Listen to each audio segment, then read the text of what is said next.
Welcome back to Class Time. I'm Alethea Brown, and this is CSEC English Literature. Today, we'll be looking at the plot structure for the play, The Tempest. The Tempest can be bought at your local bookstore, or there's also an e-copy available online, so you can download it for free. We begin our lesson. Mercy upon us! We think, we sink, we sink. Goodbye, my wife and family. Goodbye, my brother. We sink, we sink. Does that ring a bell? Does it look like any of the scenes from the play? Of course it does. And we are going to be taking a closer examination today of The Tempest. In terms of our objectives, by the end of this lesson, you should be, one, be able to assess the type of play The Tempest is in relation to the plot development. I hope that we'll also be able to discuss the structure and the development of the plot of The Tempest. And I hope you will develop a more positive attitude towards and an appreciation of Shakespearean drama. I know sometimes people shy away from Shakespearean drama because the language is so different and you can't understand what the characters are saying. But hopefully after today, that mindset will change. How do we begin? Now, have you ever thought about what it is that a tempest really represents? What is a tempest? Yes, you're on the right track right there. So the tempest is a violent storm. And this storm is normally very windy, and it sometimes comes with hail, sometimes with snow. All right? A tempest can also be defined as a violent commotion that causes disturbance or tumult. How is this title applicable to the play, especially when the storm only occurred for a few minutes and then died down, never to come back in the story again? Why would Shakespeare have named the play The Tempest? Maybe if we evaluate the title of the play, we can get a better understanding of the events that unfold in the drama piece. So we see where the title could be applicable in the sense that Prospero created a storm through magic. All right, so that's one way of looking at it. The storm lasts for a few minutes and tapers off by the end of Act 1, never to gain intensity again. But what is important is that the actions of the plot are all triggered by the storm. And we are going to be delving into that a little bit later. But remember that the storm was the instigator for everything else that happened in this play. Prospero strategically created the storm because he had a mission to accomplish. And then we could look at the fact that the storm caused much disturbance, not only in the natural realm, but also for the characters. We realize that several things went haywire after the storm. So this could be one way of looking at how the title of the play is applicable. Now remember that we are looking at the plot structure of the play.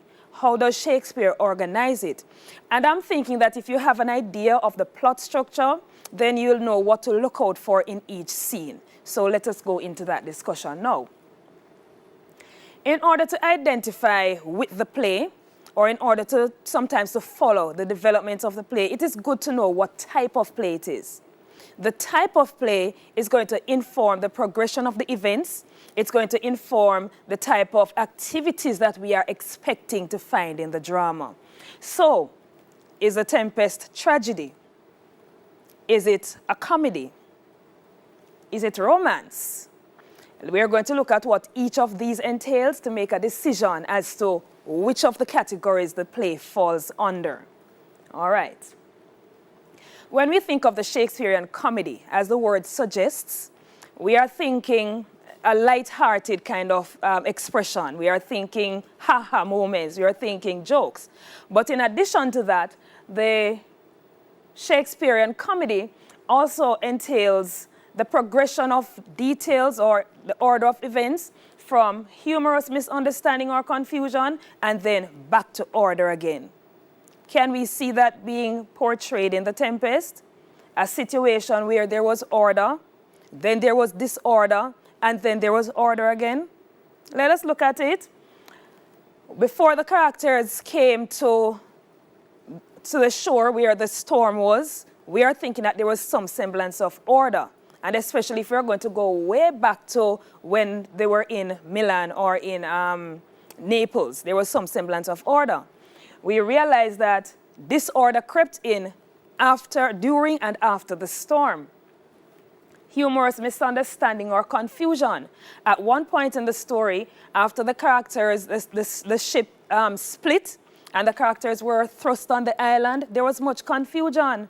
One of the confusing and humorous situations I found was when Trinculo stumbled upon Stefano being under Caliban's robe or his cloak. And here comes this drunkard saying that he has found a monster who had 4 hands, 4 feet, and 2 mouths, not realizing that it was his friend Stefano who was under the blanket with Caliban. All right, so confusion and misunderstanding right there. And then towards the end of the play, we see the order being restored again. So that point is well taken there. The comedy also has a lot of mistaken identities, as I hinted before, and insults. And one of my favorite insults is where Sebastian was speaking to the boatswain and he said, "Oh, pox o' your mouth, you barking, blasphemous, uncharitable dog."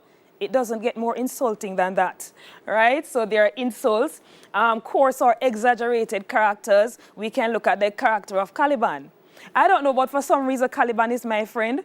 And one of the parts that I found him to be most coarse, or his character being most exaggerated, is when Prospero said to him, basically, "I don't like you because after I was here on the island, you tried to rape my daughter." Caliban said, he didn't deny it. He said, "Yes, and if you didn't stop me, I would have populated the island with some little Calibans."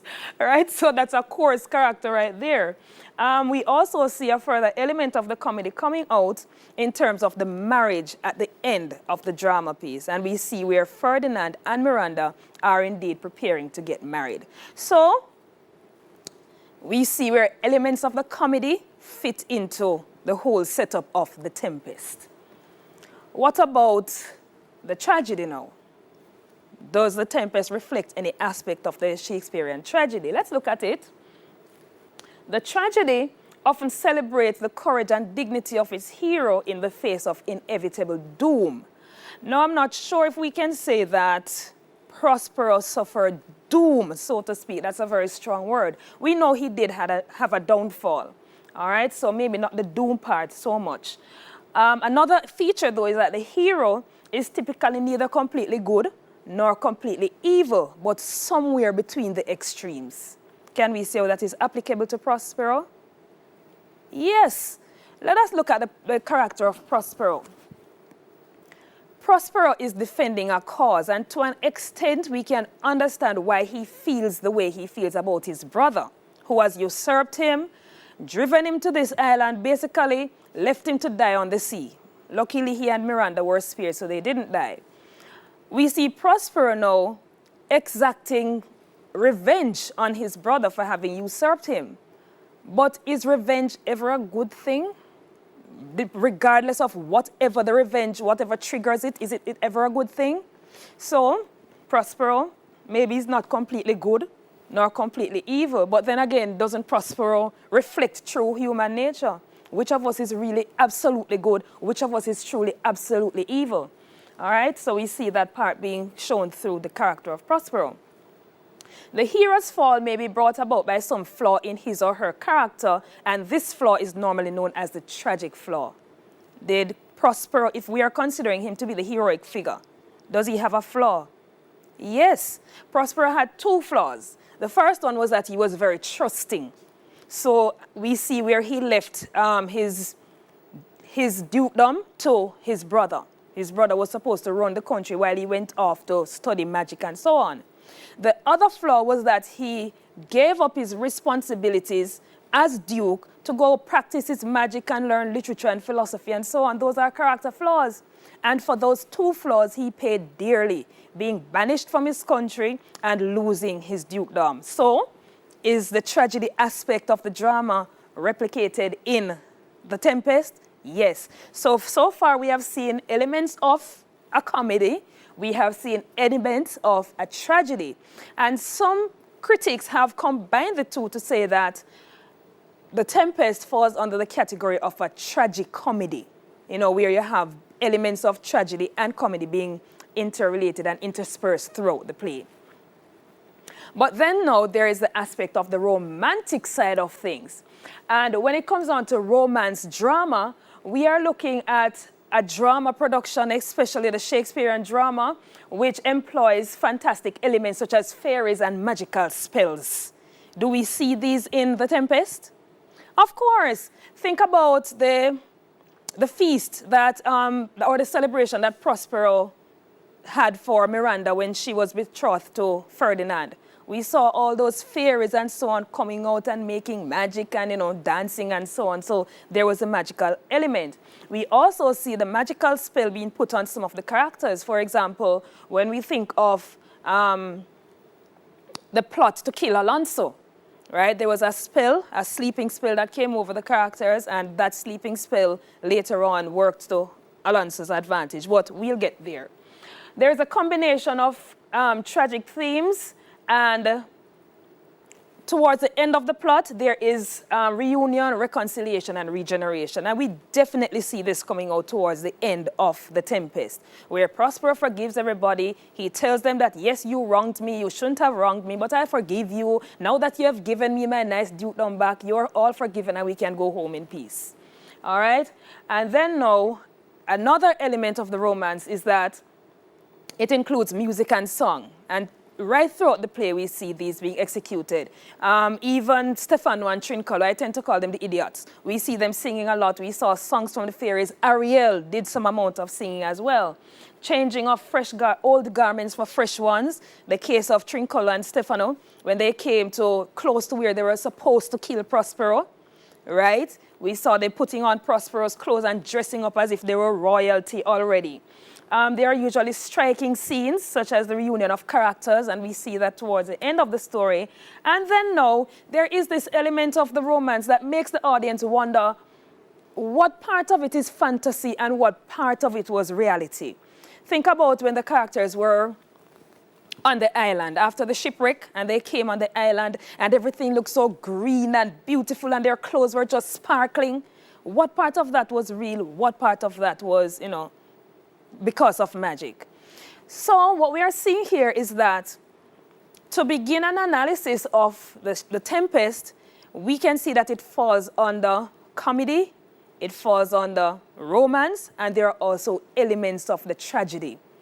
So what kind of play is it? I would say, to be on the safe side, if you were asked to write about the type of play it is, especially in relation to the progression of the events, it is safe to say it portrays elements of all three types of drama. And you can defend your points with examples. So having said that now, we know exactly what it is that we are to look out for in The Tempest. So let us look at the plot structure. Before we begin, based on your knowledge of how the plot of a story develops, what do you observe about the development of The Tempest in terms of how Shakespeare orders the events? Have you ever paid attention to that? Really? Have you read the play? Okay, let's start there. All right, well, if you haven't, and if you have already, there's no harm in reviewing, all right, because we have to sometimes go back in order to go forward. So we're going to be looking at how he structures a plot, and hopefully this information combined with the type of drama it is will give you more insight when you go about your own analysis of other dimensions of the play. So we could look at the development of the plot using the 5-point plot system, because each of the acts of the play actually acts as a development in the plot. So when we talk about the exposition, for example, and this is a word you would have heard from grade 7 coming up. When we talk about the exposition, what is it that we are talking about? Let us put a few points here.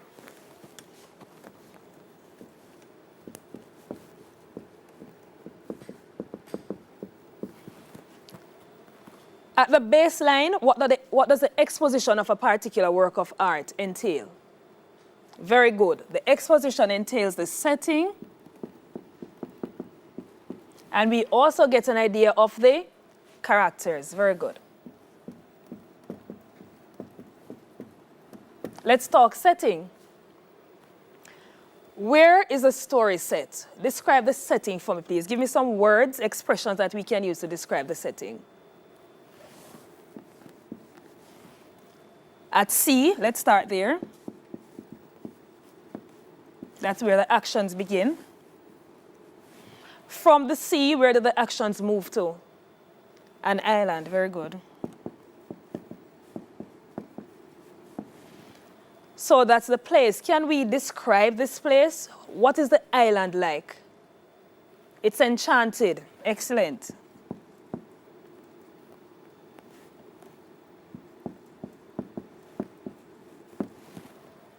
I love that word, isolated.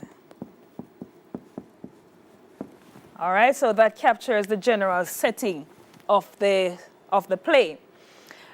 By the time you get to the end of Act 1, you would have also been introduced to the characters. Who are some of the characters who play the most central roles in the story? Yes, we meet Antonio, who is the brother of Prospero, excellent. We meet Sebastian, who is the brother of Alonso. We also meet Prospero. We meet Miranda. And we meet Ferdinand. Among other characters in the story. All right, so by the time we get to the end of Act 1, the setting and the characters are almost fully developed. All right, so just to recap, so there's a violent storm at sea. That much is evident in terms of the setting. Major and minor characters are introduced, some of which we didn't list here because I just focused on the major ones on the board just now. The storm subsides and the passengers and crew are scattered on an island. And all of this is a part of Prospero's strategic plan. Prospero explains his role to Miranda. He explains why he created the storm. At least he gives her a snippet preview of why he created the storm and hints at what it is that he hopes to get out of it. And then now we see Miranda falling head over heels in love with Ferdinand, whom she's meeting for the very first time. You know, I am amused by the way Miranda looks at Ferdinand. Yes, we understand that she has never seen another human being before but her father. But the way she looks at Ferdinand and the way she describes him, I see Ferdinand as this well-sculpted body, blonde hair, blue eyes just piercing into the depths of your soul, chiseled skin, and, you know, the muscles are just bulging and protruding. Okay, maybe I'm describing Chris Hemsworth here. But you get where I'm going with this, right? But we see Miranda head over heels in love with Ferdinand. So by the time we're finished with the exposition, we are well on our way to understanding the setting of the story, and we also have an idea of who the characters are. Where do we go from the rising action? From the exposition, sorry, which is captured in Act 1. Where do we go from here? Well, I kind of gave away the answer a while ago. Yes, we go to the rising action, and normally Act 2 functions as the rising action in the story. So, just for you to think a little bit, what do you consider to be the central conflict or complication in The Tempest?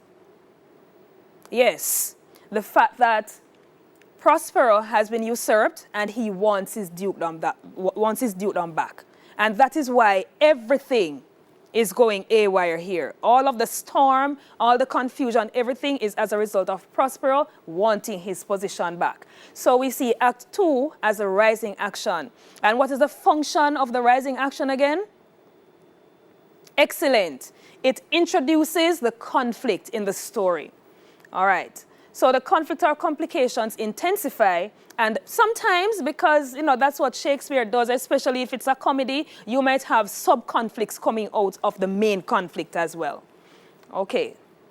So in the rising action now, we see where Prospero further puts his plan into action. So he gets Miranda and Ferdinand together. He gets all the people on the island, and notice he separates them on the island. You know, the whole idea of dividing to conquer, that's basically the strategy that Prospero uses here. We realize that there's much confusion as the men on the island wake up and they are disoriented. What just happened here? How did we get here, etc., and so on. They look at the atmosphere, they realize that, no, there is something off about this place. So they wake up with much disorientation. And subplots are introduced. And by subplots, I mean, for example, the case where we have Caliban plotting to kill Prospero. That's a subplot right there. And then we have Antonio plotting to kill Alonso. All right, trying to get Sebastian on his side so that they can both kill Alonso. So we have like 3 plots happening at the same time. The 2 subplots revolving around the main plot, which is Prospero trying to get his dukedom back. Are you following so far? So this is all to help you to understand how to chart your way through the drama piece. It is not as difficult as you think. Shakespearean drama is to be enjoyed. And if you know how to navigate your way through it, then you are one step closer to enjoying the drama piece more. What comes after the falling action? What comes after the rising action? So we had the exposition, we have the rising action. Where do we go next in terms of the plot structure? Yes, the climax. And as the word suggests, the climax is normally the highest point of interest in the play or in any particular work that you're doing.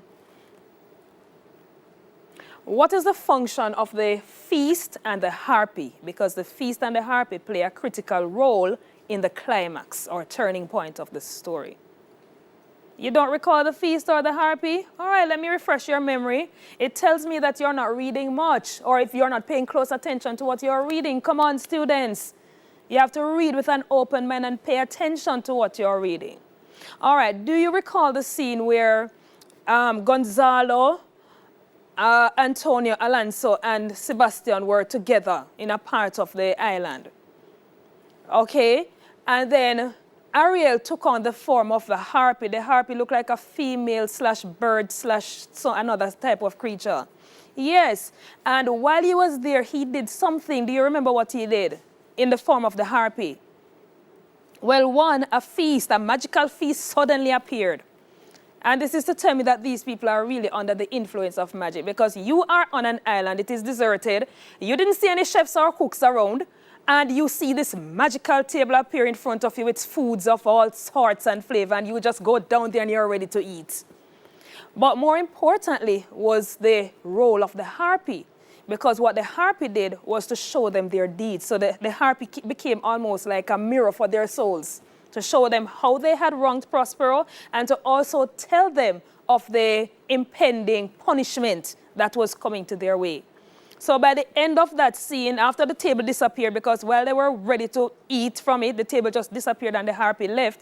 After that, they came to the realization that, you know, we really wronged Prospero, and so on and so forth. So we get the turning point of the story right here.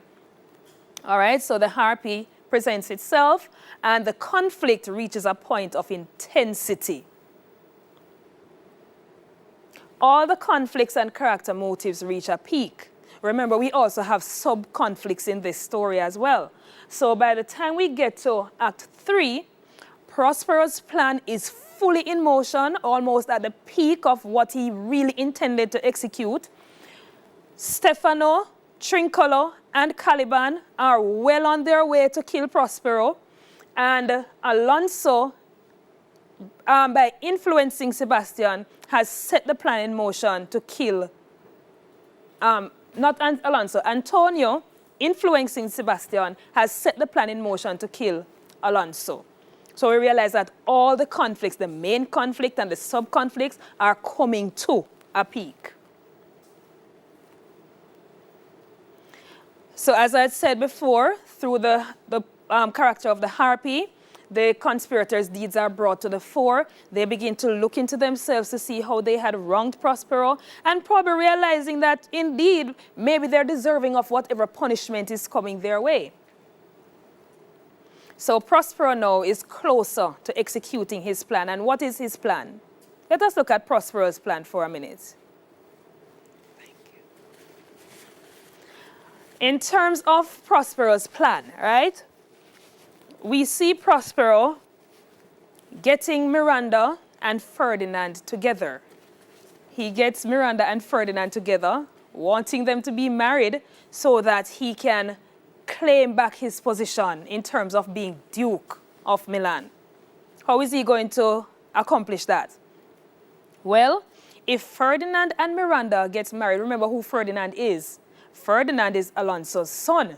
It therefore means that Alonso and Prospero would become what? In-laws. And not only would they become in-laws and form a nice little family bond, based on how Prospero has planned it, but Prospero would be one step closer to becoming royalty again and then probably getting his dukedom back. You remember when we spoke about Prospero not being exactly good or exactly bad? Well, this is one of the instances because we see Prospero using his own daughter to get his plan underway. That calls for some analysis right there. But in another lesson, when we're looking at characterization, we'll focus more on Prospero. So we have reached the climax. Where do we go from here? The falling action. Very good. The falling action is that part of the story that allows you to see what's going to unravel, even though it hasn't unraveled as yet. So we get an idea. It's like watching an Element movie, and you see the killer comes into the house, and you're wondering what's going to happen next, and then you realize that a lady comes home, and you see, okay, she's going to go upstairs, and you see her grabbing a weapon. You say, all right, she's going to attack him and knock him out cold. Right, so this is the part of the story. Question for you. What is the reason for forcing the marriage between Miranda and Ferdinand? Well, I kind of hinted at that a while ago. Why does Prospero want this marriage so much? Even though he's pretending as if he doesn't want it, he does want the marriage. Why does he want the marriage? Right, it is a part of his game plan to find his way back into Milan so that he can get his dukedom back. All right? By joining the two families, he can get that plan executed. So the falling action. So Act 4 now would act as the falling action. And this is where Prospero reveals his plans and his motives to his rivals. So you would recall the scene where Prospero lined up everybody and he went to them one by one and he told them their deeds and he said, you were wrong, you shouldn't have done this to me, and this is why you're here, this is why you suffered in the storm, and so on. Right, so Prospero reveals his plan and his motives to his rival. So you see, we realize how this is going to fare out, because if Prospero has revealed himself, if he has come out now to say that I am the one who created the storm and so on, then we kind of see how the story is going to fare out. Prospero acknowledges the marriage of his daughter to Ferdinand. All right, so he makes clear that he is the one who set this up, that Miranda is getting married to Ferdinand, and he and Alonso are going to be one happy family, and that is one way that he can use to get his dukedom back. The full explanation of Prospero's motives is revealed, as I said before, and Caliban's plans are foiled. Now we have to go back to those subplots because we cannot, I don't think Shakespeare could have ended the story not bringing all of those plots to a close. And this is a point to note as well when you're writing your own stories. It is you are to be very careful when you're writing your stories, because if you have too many plot lines being developed in one story, you can run yourself into problems. This is an entire play, so Shakespeare had enough time to put in subplots and sub-conflicts and to resolve them. In a short story, you will not have so much time, so you have to be very careful in how you structure the conflict. In fact, I would suggest that in your short stories, you limit your conflicts to just one central conflict and allow the story to revolve around that. But we see that the sub-conflicts are put to rest because Caliban's plan is foiled. You remember how Prospero allowed the illusion of the dogs to be barking and biting them and so on. And he brought Caliban, Stefano, and Trincolor into his presence. Of course, Caliban thought he was going to be chastised and heavily whipped because he went against Prospero. But Prospero is in a forgiving mood. So he didn't exercise any too stringent measures against Caliban. We see also that Ariel intercepted the plan to kill Alonso, because what he did was to wake up Alonso just in time so that Antonio and Sebastian would not kill him. So we see that two conflicts have been put to rest already. And we are on our way to seeing how the final conflict is going to be put to rest as well. So where does this take us now? To the end part of the story, and that part is called the resolution. Is the story resolved? Because guess what? Writers do not always resolve their stories though, you know. Right? There are some stories that are left hanging. You're left in suspense. So you have to know, imagine an ending to the story. But this one comes to an end. What are your reactions to the ending of the play? Remember, the play ends where everybody is in, good stead with each other. We realize that Prospero has forgiven them. Miranda and Ferdinand are going to get married. Caliban is forgiven. Ariel is freed. What are your reactions to that ending? Do you think it's a good ending to the story? Yes, and remember where we started, so you have to go back now to look at what type of play this is. So we said that if it's a comedy, towards the end there is much reconciliation. The same thing is in the romance. So there is much reconciliation, people come back together, one big happy family, there is a marriage. So yes, it seems as if the play ended on a very good note, especially in light of the type of drama that it is. So Act 5 now acts as the resolution. Act 1, exposition. Act 2, rising action. Act 3, climax. Act 4, falling action. And by the time we get to Act 5, we are now on the verge of seeing how things are going to be resolved. Very good. So Prospero forgives his rivals and he gets what he has always wanted, his dukedom back. And he's so happy that he has gotten his dukedom back. All right. And Ariel also gets his freedom. Because remember, Ariel was always saying to Prospero, I've been doing all of these tasks for you. You promised to set me free and you're not setting me free. And what did Prospero always do when Ariel brought that to him? He said to him, listen to me, you ungrateful spirit. Remember how you got to be my slave in the first place. You were trapped in a tree for 12 long years. I came to this island, freed you, and every single day you're coming to me asking me to set you free. And he kept Ariel under his reins until his mission was accomplished. I know that this is not a lesson on characterization, but we cannot overlook the fact that Prospero is not completely good, neither is he completely bad. How justified is he to have held Ariel captive, even though he was the one who freed him? So does it mean that because you do a good deed for somebody, you have the justification to keep them captive? That's something for us to consider. All are forgiven. So Prospero is on his nice way now, sailing in the wind. He's going back to his homeland. The storm has passed. He has his dukedom back. Miranda and Ferdinand are getting married. He has exacted his revenge and everything seems to be working in his favor. All right. So let us go over again. We said that in terms of the plot development, we can use a five-point plot system to track the development of the story. In Act 1, we see the exposition, and the exposition gives us an idea of the characters and the setting. So by the time you're finished reading Act 1 of The Tempest, you would have had an idea of where the story is taking place, the kind of atmosphere within which the characters are operating, and you also have an idea of who the main characters are going to be. By the time we get to Act 2, we see where there is the development of a potential conflict. All right, and the central conflict, we said, is Prospero being at odds with his brother Antonio because Antonio usurped him and he wants what Antonio took from him.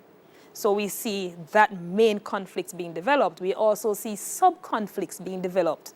By the time we get to Act 2, which is the rising action, we get a hint that Antonio is going to plot with Sebastian to murder Alonso. And we also get the idea where Caliban is planning to kill Prospero. What a heap of people trying to get at each other here. Oh, wow. When we talk about the confusion in this type of drama.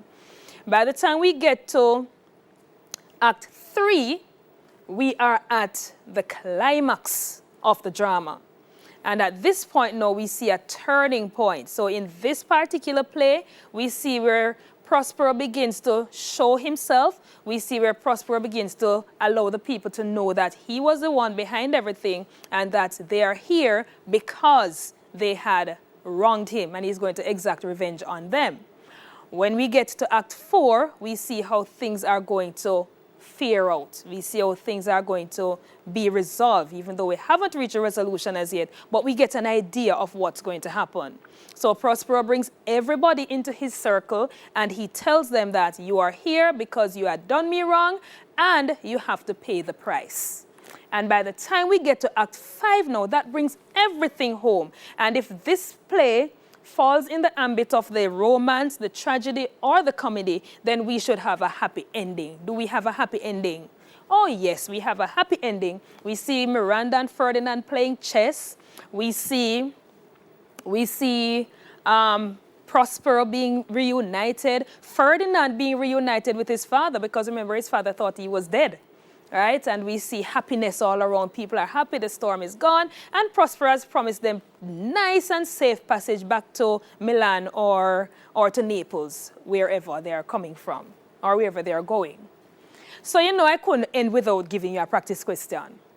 So my question is that I want you to attempt. Consider the final scene of the play. You know, the part where Miranda and Ferdinand are playing chess and everybody is happy and, you know, everybody is going home, sailing, smooth sailing on nice seas. How appropriate is an ending like this for the overall plot structure of the play? Let us look at it again. Consider the final scene of the play. How appropriate is this as an ending for the overall plot structure? All right, just to give you a head start, we are going to be looking at some points you can consider. We are going to look at some points you could consider if you're answering this question. All right, so how appropriate is the ending? So the first thing you would have to do is establish what kind of play it is.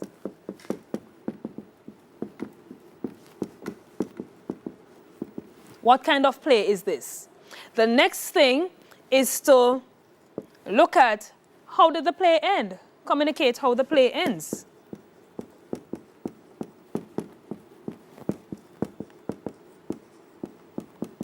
And then, of course, you could go on to discuss now whether or not this ending is appropriate for the drama. Or how appropriate is it? Is it very appropriate? To what extent is it appropriate?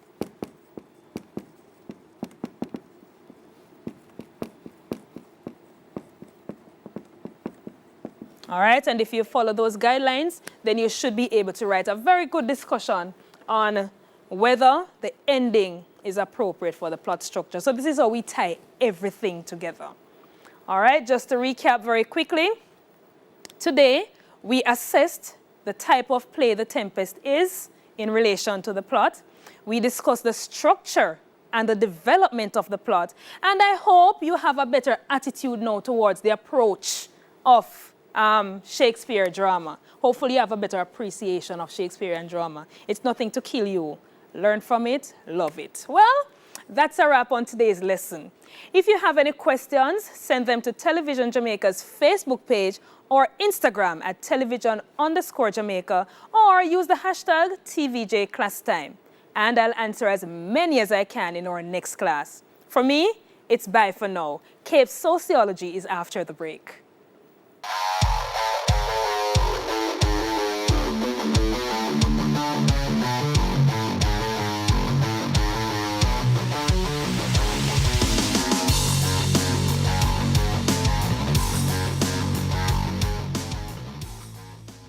It's here. Interactive classes for all ages on the School Time channel on onespotmedia.com. With a combination of live Zoom classes and recorded class time, Schools Not Out lessons, and numerous educational content, we've created a comprehensive 24